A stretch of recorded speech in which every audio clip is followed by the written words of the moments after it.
Hello गाईस, तर कसे आहात? अरे तुम्ही म्हणताल ही सारखीच बाहेर जाते, आता काय करू? नवरा हौशी भेटला. ते म्हणतात ना की फिरण्यासाठी पैसे नाही, नवरा हौशी लागतो. आणि भेटला ना भाऊ आपल्याला नवरा हौशी. मग चला आता चाललोय आपण कुठे. तुम्ही तर व्लॉग बघितला असेल, लिंक शेअर केली, जाऊन नक्की चेकआउट करा. आता तुम्हाला आठवतं आपण गेलो होतो कुली मूव्ही बघायला आणि ते थिएटर होतं खराब, त्याच्यामुळे आपण काही गेलो नाही. रस्ता इग्नोर करून माझ्याकडे लक्ष द्या, मी काहीतरी इम्पॉर्टंट सांगते ना तुम्हाला. सो चला आपण चाललो आहोत अजून एकदा मूवीसाठी. कोणता?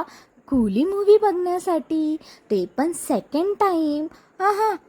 मला आई बाबा आम्हाला एवढं काही नव्हतं एक्साइटमेंट त्या मूव्हीची, पण सूरजला खूप होती आणि आम्हाला झालेला उशीर कोणामुळे? ज्याला सगळ्यात जास्त सूरज बघायची एक्साइटमेंट त्याच्यामुळेच उशीर झाला होता, आमच्यामुळे नाही. तर चला चला चला लवकर जाऊया आणि चेकआउट करूया. शो होता 12चा, आम्ही पोचलेलो 12:12ला. करेक्ट 12:12ला. आणि लिफ्टचं बटन तो एवढा वेळ दाबत होता, त्याला म्हटलं अरे एवढा वेळ दाबू नको, जसे की पैसे टाकून खाऊ बाहेर येईल तशी काही लवकर लिफ्ट येणार नाही, ते त्याच्या टाईमनुसारच येणार. तो चाललेला पळत, त्याला एवढी एक्साइटमेंट होती, त्याला बघून मलाही वाटली एक्साइटमेंट. तर मी पण पळायला लागले आणि आई बाबांना म्हटलं चला चला आपण पण पळूया आणि बघूया कसा आहे मूवी ते. तर जसं की एंट्री केली, आमची एंट्री आणि रजनीकांत सरांची एंट्री सोबतच झाली. कसं वाटलं मग?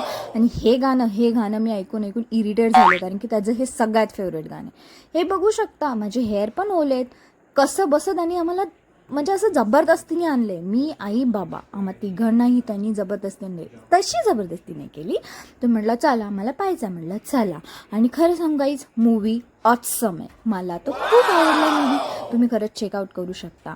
म्हणजे जसं मी एक्सपेक्ट केलं होतं तसं नाही, खरंच खूप छान आहे, सर्वांना आवडला. आणि हे काय, मी घेतले इयरिंग सेलमधले 78 रुपीजमध्ये, छान आहेत ना. हो. आणि आम्ही खायला आलो छत्रपती संभाजीनगरचा फेमस समोसा राईस. सगळे म्हणतो ते खूप फेमस आहे, चला मग टेस्ट करूया. आणि टेस्ट केल्यानंतर मला तर जेमतेम वाटलं, म्हणजे एवढा काही नाही, जसं हाईप ठेवली होती तसं तर नाही. मग त्याच्यानंतर मी घेतला वडापावमधला वडा, पाव गायब होता, त्याच्यामुळे त्यांना म्हटलं रस्सा रस्सा वडा. चला टेस्ट करूया.